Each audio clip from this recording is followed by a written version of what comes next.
Jason Gilbo here with Chris Etherington, taking a look at the RBC Heritage on DraftKings.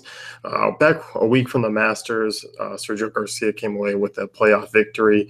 A guy that you talked about, kind of probably about a month and a half ago, maybe, about a guy that you expected to kind of get a groove here and get a big win, and he did.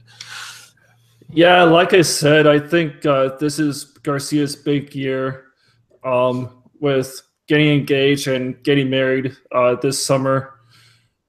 Like I said earlier in the year, a lot of people and myself thought that he would win a major this year. I myself called the Open as his breakthrough win, but I'm very happy that he's finally won his first major, and for being at Augusta.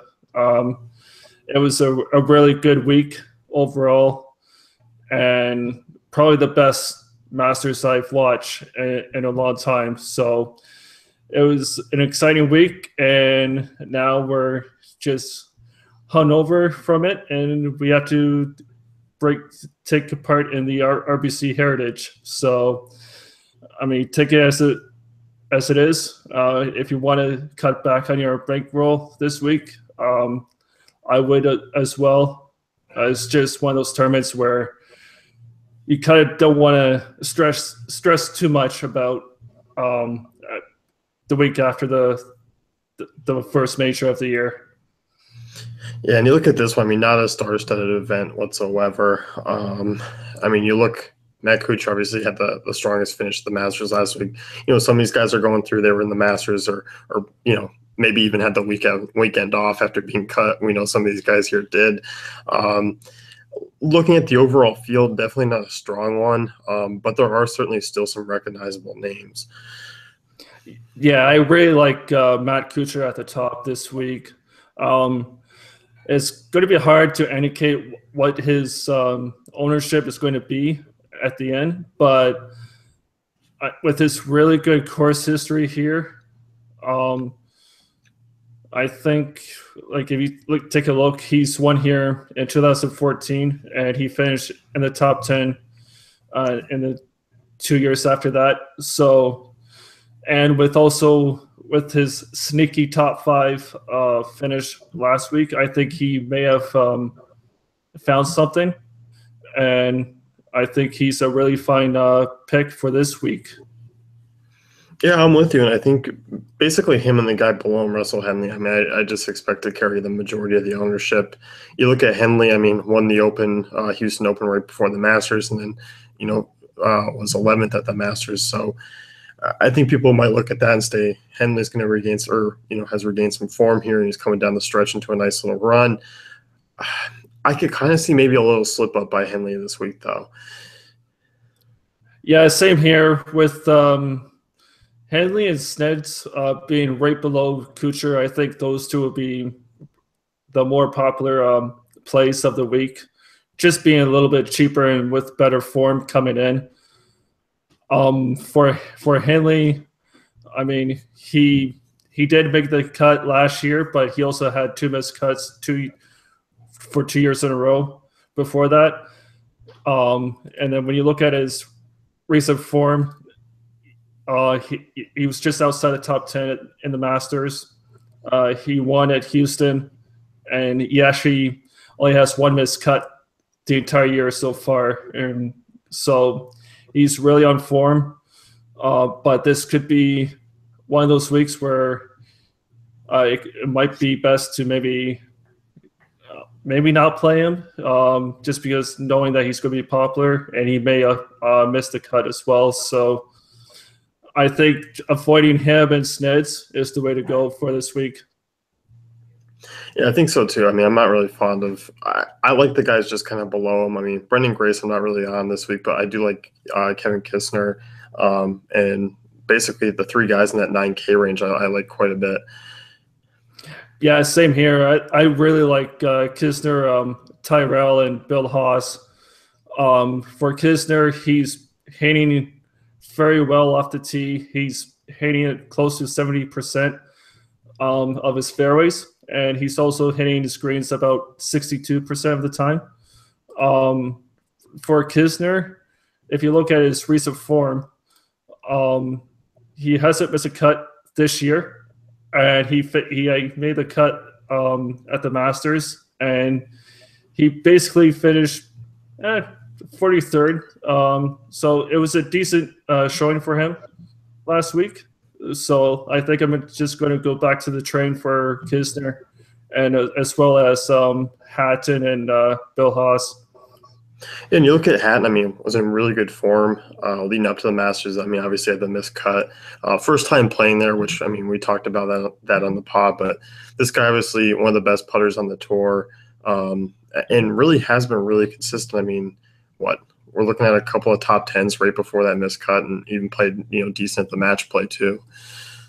Yeah, again, when you look at Hatton last week, I said it last week that he was just too expensive for me for being a first time at Augusta, and because of the weather and the high winds, and not knowing the greens that well, you kind of have to know the reason why he missed the cut there. So I'm going to go back to him this week. I think his game suits well for this course, for being very tight.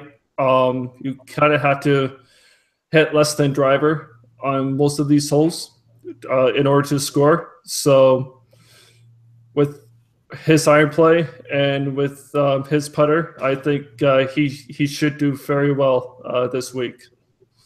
Yeah, I do too. And, Molinari, you mentioned Haas. Been a really consistent guy this season. Adam Hadwin's a guy that you mentioned in your article. I mean, he's another just consistent guy. I think you can kind of get away with sticking in this low nines, high eights range and kind of start building pretty much from there. I think that's where I'm really drawn to this week. Right. I think with Hadwin, he's been consistent all year round, basically. I don't believe he hasn't missed a cut. He hasn't missed a cut this season so far. He's won at the Feldspar this year. And he also had another top 10 after the win.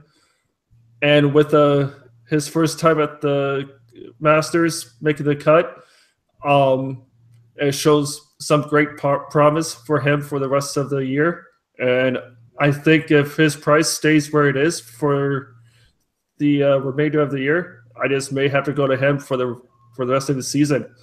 He's just very consistent, hits a lot of greens, and he's a really good putter. So he should do very well this week. And just below him, Jason Dufner. I mean, you have him basically kind of as a comparison to Hadwin in your article. Yeah, Dufner has been on form as well this year. He's had 3 top 15s in his last 6. And then when you look at his course history, he hasn't missed a cut since 2009. So being at 8,500, I think is a fine price for Dufner. And I think he's a nice dark horse for this week. I think he'll do very well. Yeah, I do too. And a guy I like, Francesco Molinari, I've used him quite a bit this year. Always just kind of to find himself in the middle of, tournaments when he's not really on. He kind of sticks through it, which I like about him. But I mean, he also has some upside. You'll get him, a couple top 15s this year. I mean, average showing it, I guess you could say, for him at the Masters. I mean, I wasn't really expecting to do much more. Yeah, if Molinari could be that ownership angle that you want to take, with him being between Hadwin and Dufner, I think Molinari could get overlooked this week. So I definitely recommend him playing in tournaments. If you look at Molinari's history, I mean, he's made the cut here last year. He basically finished in the middle of the pack, and then he missed a cut in 2011. And then when you look at his recent form, it's good showing so far for this year. There was that scare a few weeks ago where he had that wrist injury, but he seems to overcome that, and he's been playing very consistently. So I really like Molinari in tournaments this week. As far as you're talking before the show with me, DeChambeau, 8,300, a guy, first time here, so I mean you're being a rookie to the DeChambeau show. Yes, I am. I mean, when he first went on the scene last year, I wasn't too sure on what to make of him. I just didn't want to play him. He just didn't have any form coming in. I just didn't know what to make of the guy. So being that he finished second in Puerto Rico, he did show something that he's probably figure out what to do on the golf courses on the tour. He has made his last 3 cuts. So I think him being just above Charles Howell, I think he's and also a fine tournament play for this week. And speak of Howell, a guy that just seems to be our prototypical, talk about him throughout each pod. Cheap guy who makes cuts. You know what you're kind of getting out of him. You said, I mean, eventually he's got to miss a cut at some time. And if you're playing Howell this week, you probably don't want it to be this one. Well, no, but again, this is your typical Charles Howell. He always seems to play well in the West Coast, and then as soon as that is over, he just goes basically nowhere after that. He'll make a cut here and there, and then he'll finish in the middle of the pack. So, I mean, if you look at his course history here, he actually missed 3 cuts in his last 6, and the other 3 times that he made the cut, he finished basically in the middle of the pack. So at 8,200, I know he's going to be popular because a lot of people like to play him because of that cut-making ability. But again, I think this is the time to start thinking about fading him because he could start missing a couple cuts here and there. Yeah, and it's not like there's a lack of options around him as well. I mean, Mark Leishman's right there. A guy I like, Pat Perez at 8,100. I think he's an intriguing cash game and tournament option. So I mean, you do have a couple pivots you can easily make. Yeah, I think Perez and possibly McDowell could be those 2 guys to pivot off of Charles Howell. Perez is ranking really well. He's hitting his greens 64% of the time, and he's actually hitting his fairways around 68%. So after his his injury back late last year, he seems to recover from that. And then this year, if you look at his recent form, I mean, he hasn't missed a cut this year, and he's finished inside the top 20 his last 3 events. So, I mean, being priced where he is at 8,100, I think is a fine play for either cash and tournaments. As far as below like 8K, I mean, I don't know how much I'll be diving down here. I know a guy that you like, Lucas Glover, 7,200. Is there anyone kind of in between that range of 8K and Glover that you like? The one guy I really like just above him is Luke Liss. He seems to be coming into form a little bit. He's hitting his greens close to 70% of the time. He's not that accurate, but when you look at his scrambling, it's actually over 76%. So that's really good for him.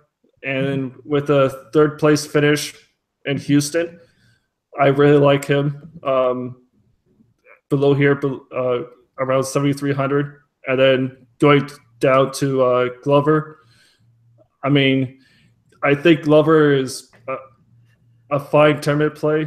When you look at his recent form,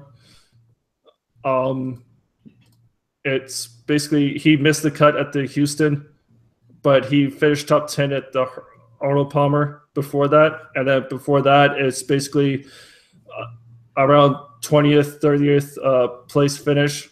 So he is getting consistent with his irons, hitting it basically around 68% of the time for his screens. So I think Luke List and Glover are a fine place for tournaments this week. And you can also, I mean, if you're looking at this with those guys there, I mean, you can stick in that 8K range to lower 9s and kind of build a pretty balanced lineup. Yeah, it seems that this week there's not that too many guys to go to below 7,000. So I do agree that going balanced is the way to go for this week. Anyone else you want to talk about here? You know what? I think Rafael Campos is probably that one guy to look at. He's at 7,100. He's hitting his screens very well. It's at 75% right now. When you look at his recent history, he finished 7th at the Houston and then 10th at the Puerto Rico. So he's one of those rookies that's trying to get his status on the tour. With those two finishes going into this week, I think he's a fine option for a pivot around the popular place down here. So I think he's the go-to guy for the tournament play. I mean, definitely something to play for as well. Yeah, exactly. That's going to wrap things up here. If you want to check out Chris's plays on his Core 4, you can check it out on dailyfantasycafe.com, and we'll see you guys next week.